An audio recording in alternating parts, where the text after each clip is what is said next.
আপনারা দেখছেন নিউজ 18 বাংলার সঙ্গে রয়েছে আমি সোনালী। শুরু করছি খবর দিনভর।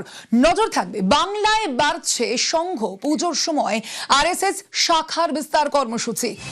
10 দিনে 10,000 শাখার টার্গেট। বাংলায় বাড়ছে সংঘ পুজোর সময় আরএসএস শাখার বিস্তার কর্মসূচি। 10 দিনে 10,000 শাখার টার্গেট। আরএসএস এর প্রতি আগ্রহ বাড়ছে তরুণ প্রজন্মের। মহালয়া থেকে বিজয়া দশমী পর্যন্ত 10,000 শাখা। পশ্চিমবঙ্গে সংঘের প্রসারে আরো জোর। আরএসএস এর প্রতি আগ্রহ বাড়ছে তরুণ প্রজন্মের। 10 দিনে 10,000 শাখার টার্গেট। আরএসএস এর প্রতি আগ্রহ বাড়ছে তরুণ প্রজন্মের। মহালয়া থেকে বিজয়া দশমী পর্যন্ত 10,000 শাখা। পশ্চিমবঙ্গের সংঘের প্রসারে আরো জোর দেওয়া হলো।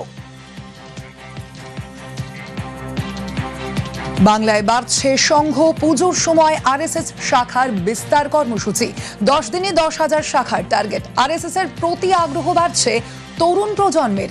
মহালয়া থেকে বিজয়া দশমী পর্যন্ত 10,000 শাখা। পশ্চিমবঙ্গে সংঘের প্রসারে আরো জোর।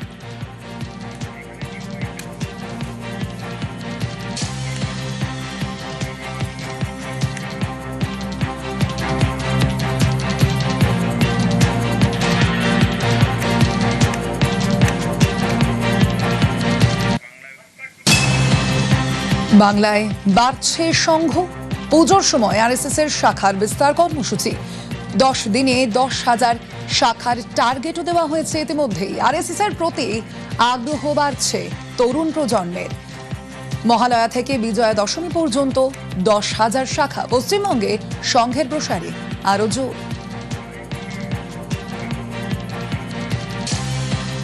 মহালয়ার পর থেকে বিজয়া দশমী পর্যন্ত সারা দেশে আর সংঘের শাখা 10,000 জায়গায় সংঘের শাখা লাগবে। প্রকৃত মানুষ তৈরির কাজ রাষ্ট্রীয় স্বয়ংসেবক সংঘ করে ওই শাখাগুলোতে।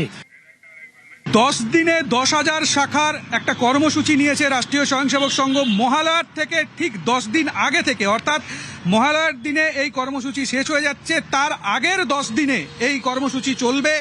10,000 শাখা, 10 দিনে 10,000 শাখার এক বড় কর্মসূচি রাষ্ট্রীয় স্বয়ংসেবক সংঘ নিয়েছে পশ্চিমবঙ্গ জুড়ে। পশ্চিমবঙ্গে সংঘের প্রতি মানুষের আকর্ষণ বাড়ছে, যুবদের আকর্ষণ বাড়ছে। সেই আকর্ষণকে সম্মান জানিয়ে এবার 10 দিনে 10,000 শাখার কর্মসূচি নিয়েছে রাষ্ট্রীয় স্বয়ংসেবক সংঘ। শাখা হচ্ছে রাষ্ট্রীয় স্বয়ংসেবক সংঘের একদম প্রাথমিক স্তর, যেখানে শারীরিক শিক্ষা এবং তার পাশাপাশি শারীরিক কসরতের পাশাপাশি বৌদ্ধিক চর্চাও হয়ে থাকে। এই রকম 10,000 নতুন শাখার উদ্যোগ নিতে চলেছে রাষ্ট্রীয় স্বয়ংসেবক সংঘ। ক্যামেরায় খোকন দাসের সঙ্গে শেখর দুবের রিপোর্ট, নিউজ 18 বাংলা।